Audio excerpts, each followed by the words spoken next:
playing the characters that you guys are playing today? Very difficult. I didn't have to memorize any lines. No lines? So that was like great, but they cut all my scenes. Oh so, shit! like, I hate when that happens. you know, I hate when that happens. and the pay was like, It's okay. Yeah. but they didn't tax any of it. Amazing. So even cool. better. Worked you know. lovely. I love It it. all worked out. Yeah.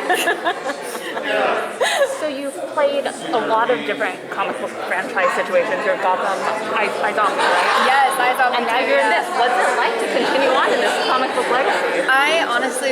I feel so grateful for my career. Just looking back on it, I think that some of the best experiences that I've had, like as a kid growing up, were through watching comic book movies or anything superhero related. I think that one of my favorite parts about the superhero genre is, I don't know, I think that there's this like overlying just kind of theme of finding identity, which for me when I was growing up was something that I could look at all these superheroes and I'm not necessarily looking at, I don't know, Wonder Woman as something that is in my roundhouse of capabilities power-wise, but she has this powerful presence and seeing like vulnerable sides of her and seeing that she doesn't necessarily blend in.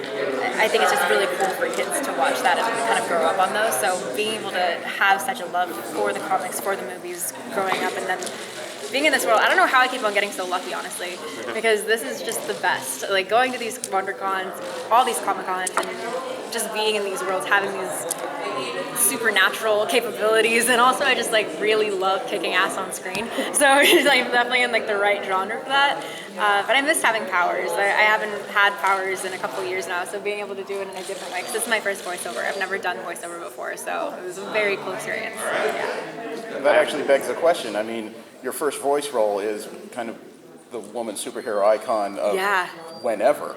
So what was that like when you got the call that you are going to be Wonder Woman? Oh, let me tell you, it was pretty much like my agent called me randomly and I'm like, hey Matt, what's up? They're like, they want you to do this voiceover. I was like, do they have the right person? Like, I've never done this before. And I was like, okay, what is it? And they're like, you're playing Wonder Woman. I was like, shit!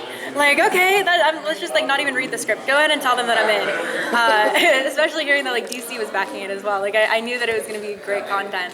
But it is scary. I mean, especially going into it, not having done voiceover at all, to take on a character like Wonder Woman, that was pretty much like the first recognizable female superhero back in 1941. So having that character be so iconic and played by some of the most badass, just insane actresses I've ever seen, and then every comic that comes out of her. I mean, she's a superhero, not just in the fact that she has powers, but I feel like she's helped a lot of people just in life, you know? So, no, it was a really cool call. Very scary, but it's been such a fun experience. And it's very cool to look at my girl and go, oh God, that's me. Like, it's very surreal. Yeah. So I'm very excited to be talking to you because I was a mega fan of Gotham. Oh, yay! So like, and I loved you on it as Silver Snake Cloud. you. So that was a great season. They were all great seasons. Thank you but so much. So if you can share any memories, you know, from Gotham or From any of your Gotham? favorite stories or experiences. Oh my God, I have so many memories from Gotham because I was out there for so long.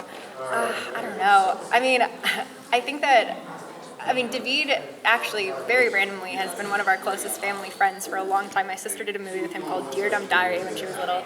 She would kill me for even bringing the name up. She's like sings in it, and she's like probably like 10 years old. We just used to mess around all the time. We were filming at the studio in New York, and I don't know, me and David were just very close during that process.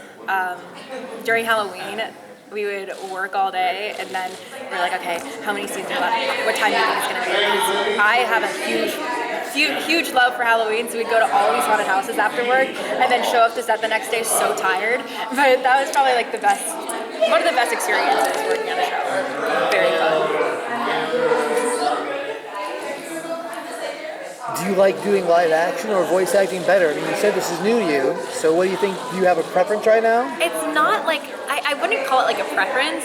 I think that I didn't realize how difficult voice acting can be sometimes.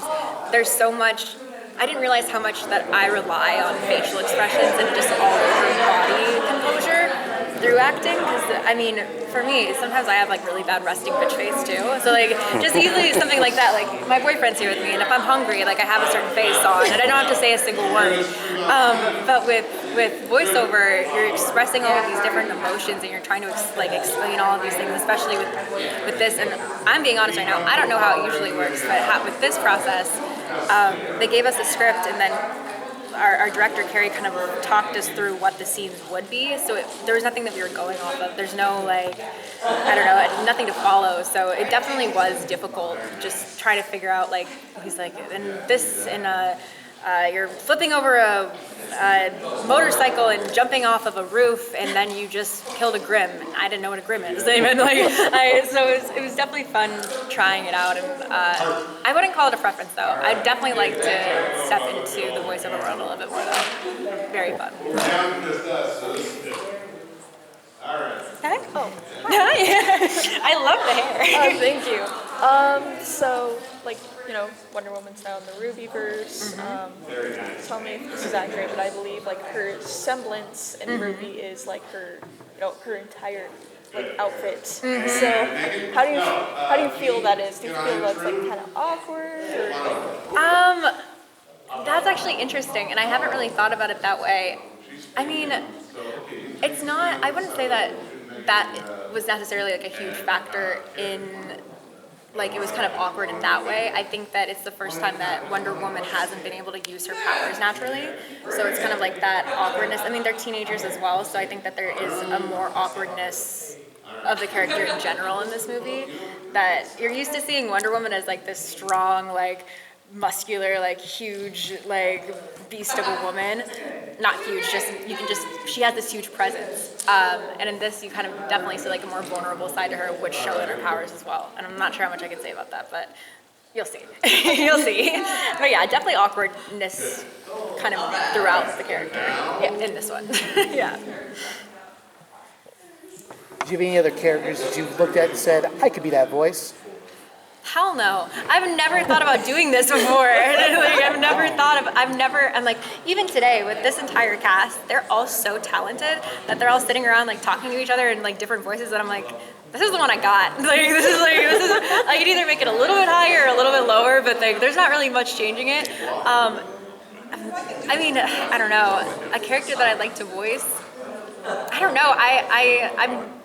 I would love to do anything, honestly. After just visiting this world, I'm not sure what. I've never actually even thought about that question because I never thought it would be in my roundhouse. But after doing this, I'm definitely wanting to jump into it a little bit more. So next time I will update you with that question. Well, yeah. Now that you've gotten your foot into superheroics in a few different ways, are there any other superheroes you'd like to portray in some way? You know what? I really enjoyed playing Silver St. Cloud, and I liked her like darkness, that kind of. I don't know. I like playing manipulative characters, and that was like a version. I don't think that you've ever seen Silver St. Cloud in like a live action movie or like something that's a little bit more played out. And I'm always really impressed with people who are very familiar with her comics because she's not one of the more like super popular characters. But the Joker kidnaps her in the comics and kind of like he just works on her a little bit. So I'd like to see the result of her after, and a lot of people have speculated it actually being like kind of like a Harley Quinn kind of thing. But yeah, I mean, playing into that character a little bit more would be really fun and just kind of opening different layers to that. I love that. Oh yeah, perfect. Thank you so much.